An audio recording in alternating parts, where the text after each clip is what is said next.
We make things. We use our hands, minds, and machines to build, to fix, to improve. We're known as do-it-yourselfers, home improvement fans, fix-it fanatics, inventors. At our core, though, we're all makers. So let's jump in and make something. Can you believe it? Sliding patio doors became popular over 50 years ago. Well, since then, there have been a ton of improvements both in functionality and appearance. Now, if you've got an older sliding door or thinking of adding one, I'll show you exactly how to do it on today's show. A while ago, I announced that Ikea and the Family Handyman magazine were giving away a brand new kitchen to a deserving firehouse somewhere in the country. There were hundreds of thousands of nominations and votes, and today you'll meet the winning firefighters, watch the project come together, and see the best-looking firehouse kitchen in the U.S.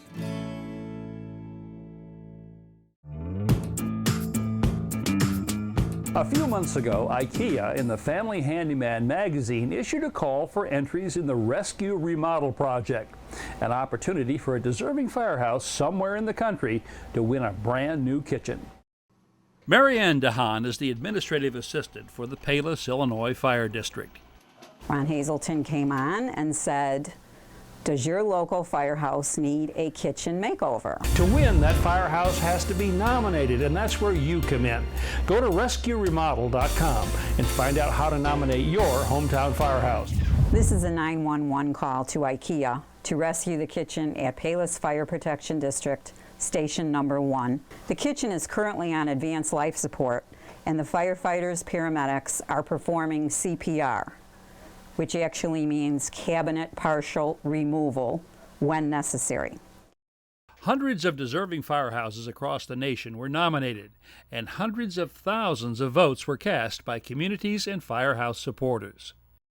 When the smoke cleared, the Palos Fire District Station 1 emerged as the winner. Like most firefighters, the Palos first responders are dedicated to their community's safety. But the fire district, like many in the U.S., has been hammered with budget cuts and a failed referendum for additional funding, making an upgraded kitchen simply out of the question. This is a family here, just like your family at home. Food is an important component of a 24-hour shift. When you bring the firefighters together, that's the family coming together. Well, the old kitchen was pretty worn out, honestly. We had some water leaks. We had some drainage problems. Cramped and nasty, I think, would be pretty much sum it up. Every day you came in, something else was broken. It's just like, what's it going to be today? There's no prep space, no good place to wash dishes. Everything was really tight. The firefighters were intimately familiar with the shortcomings of their old kitchen and had clear ideas of what they wanted in the new one. Now it was time to start designing. Well, first they asked us to go online to Ikea's 3D planner, and then started kind of installing cabinets, looking at, shelving that they have and all the options that they have available on the planner. Along the way, Ikea lent a hand with a few of the details and recommended some finishing touches. I'd never designed a kitchen before, and it really wasn't a problem getting on there doing it, and it's really nice. It's one of those space savers.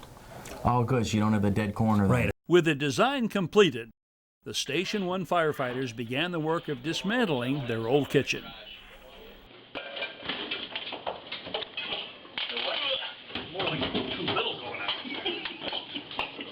He's hot.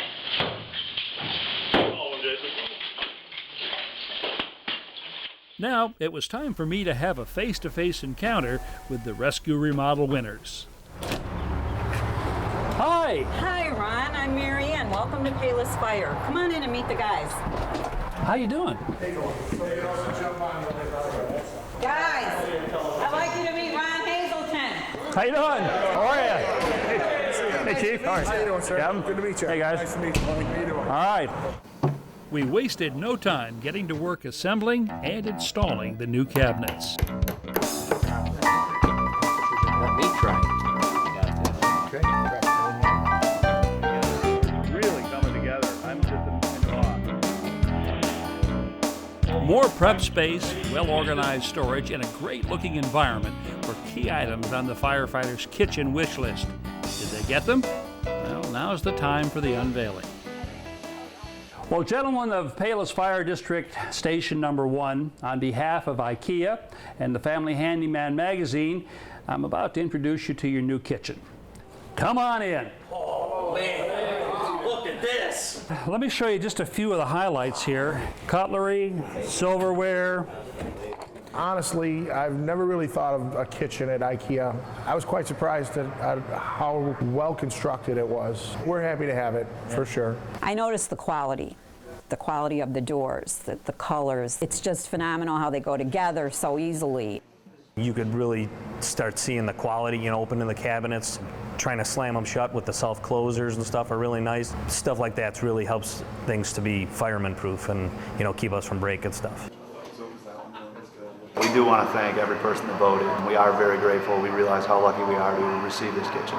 It's such a dramatic difference. It's just unbelievable. I wish it was in my house. I really am surprised and elated that we got such a nice upgrade to our facility. And I want to extend my thanks to Family Handyman magazine as well as Ikea for providing us with the equipment and the renovations that we have at our kitchen. It's just exceeded our far expectations.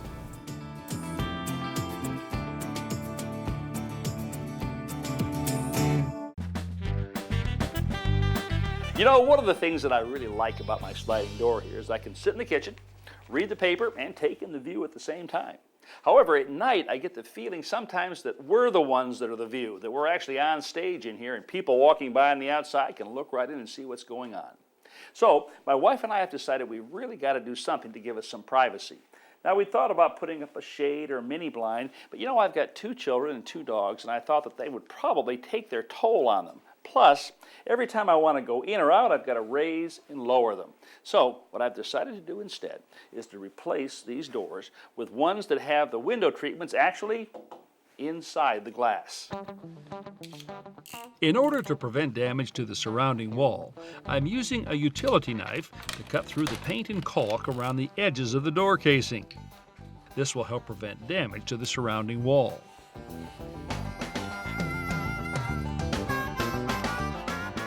Then I drive a putty knife into the seam and pull the casing away just enough to insert a pry bar and work the molding free.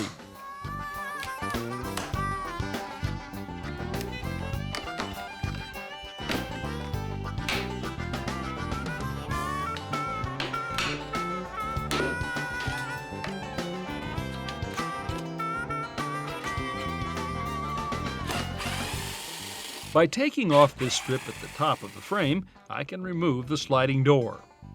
In fact, anything I can take out of the frame now means less weight to handle when it comes time for removal. On the outside, I remove the screen, then cut through the caulk at the edges of the exterior trim.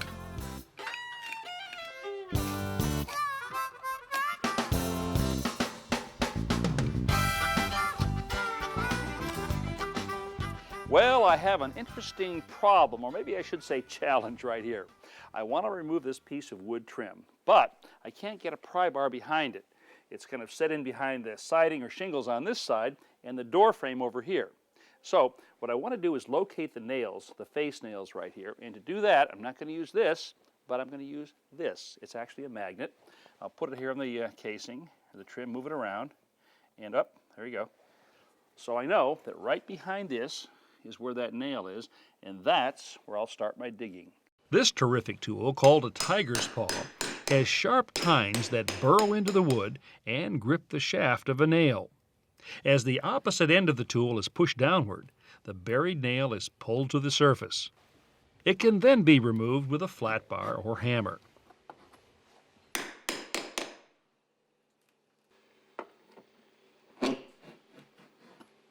With the nails out of the way, the wood trim pries off easily.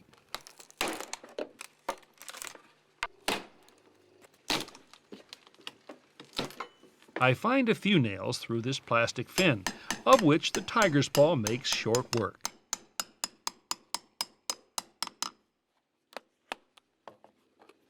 Now, sliding doors are installed different ways. The trick is to find all the screws and nails securing it to the framing. In my case, the frame is attached on the left side and along the top. I pull off the sill support just to be sure there aren't any screws through the bottom. Next, I take out the fixed door panel, and sure enough, there are more screws down the right side of the frame. With everything removed, I try to tap the frame free. Now, try is the operative word here.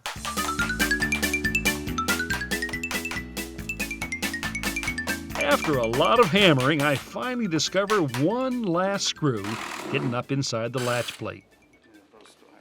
Finally, the frame gives up its grip.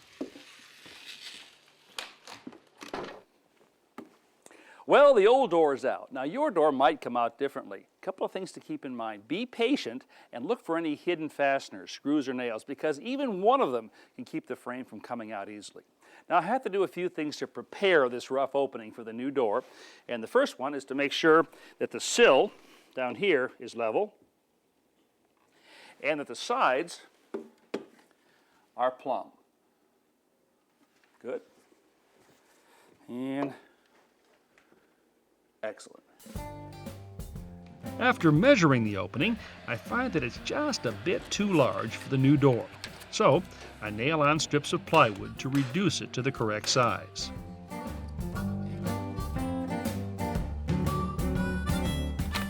The next step in preparing the opening is making it absolutely watertight.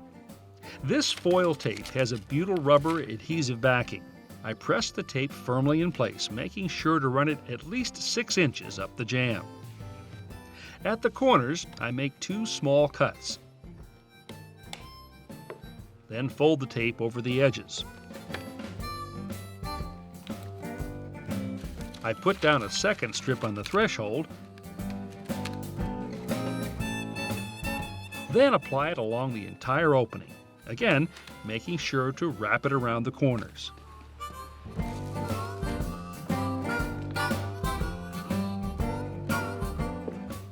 I put back the sill support I removed earlier and nail it in place. On top of the foil tape, I put down 3 beads of silicone that will form a weather-tight seal at the bottom of the door sill. The new door has metal fins that need to be bent outward so that they are at right angles to the frame. Well, I'd say it's time to put this door in. Now, important thing is that I want to put the bottom of the door in first and then tilt it up so that I don't disturb these beads of caulk down here. Now, even though the sliding panel has been removed, this door is heavy. So, I've asked my friend Jeff to give me a hand lifting it into place.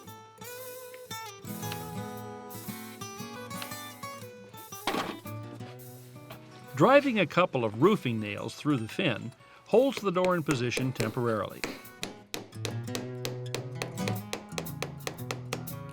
Inside, I check the sill for level and the jambs for plumb.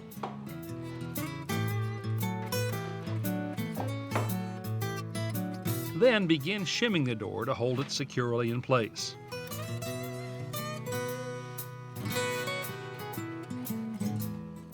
Next, I run 2 screws through the latch side of the frame, through the shims, and into solid wood. Then go back outside to put the rest of the nails in the metal fin.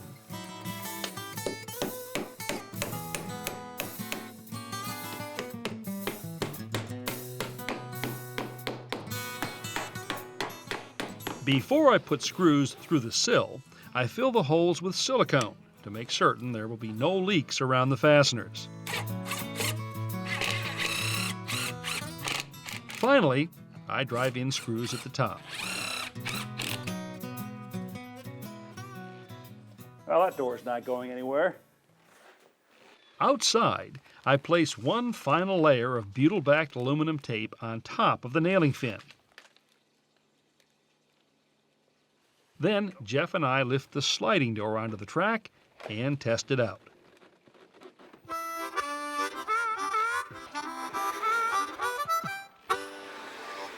Next, I install the exterior wood trim. First on top,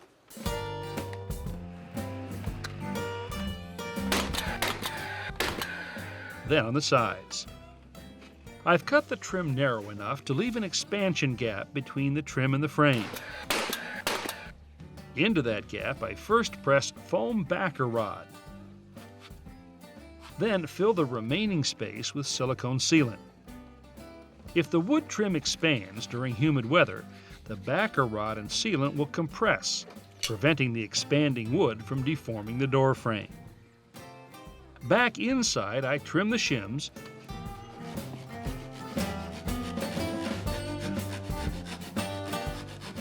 and begin filling the space around the frame with low expansion insulating foam.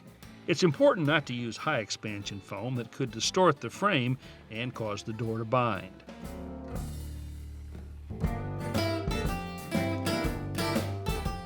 Well, day has turned into evening, but before I call a halt to things, I want to install the interior door casing. Tomorrow, it's all about the decorative touches.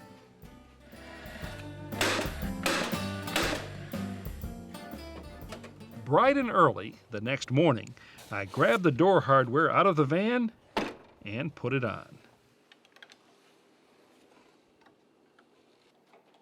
To install the window treatments, I just open the interior glass panel and snap them in place.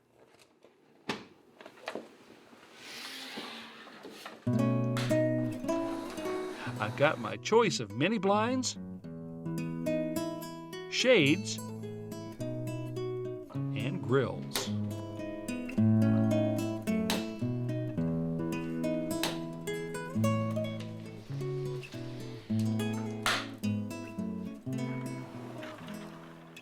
Now, from the outside, what I like about these doors is that they're aluminum clad, and that means no painting.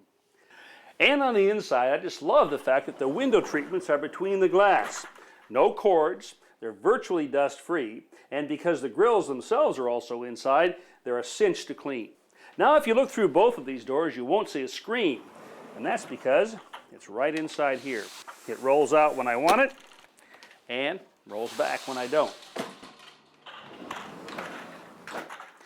And of course, when it comes to energy efficiency, these windows are state-of-the-art. 2 pieces of glass with argon gas in between for insulation value, and the glass itself has a low E coating on it that'll filter out ultraviolet light and prevent fading on draperies, carpets, and fabrics.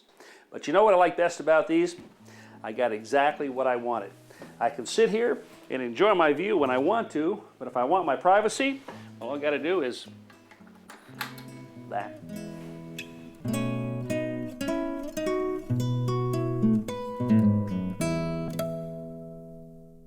To view today's projects again, visit ronhazelton.com, where you'll find hundreds of how-to videos available 24/7. Free home improvement videos online 24 hours a day, 7 days a week.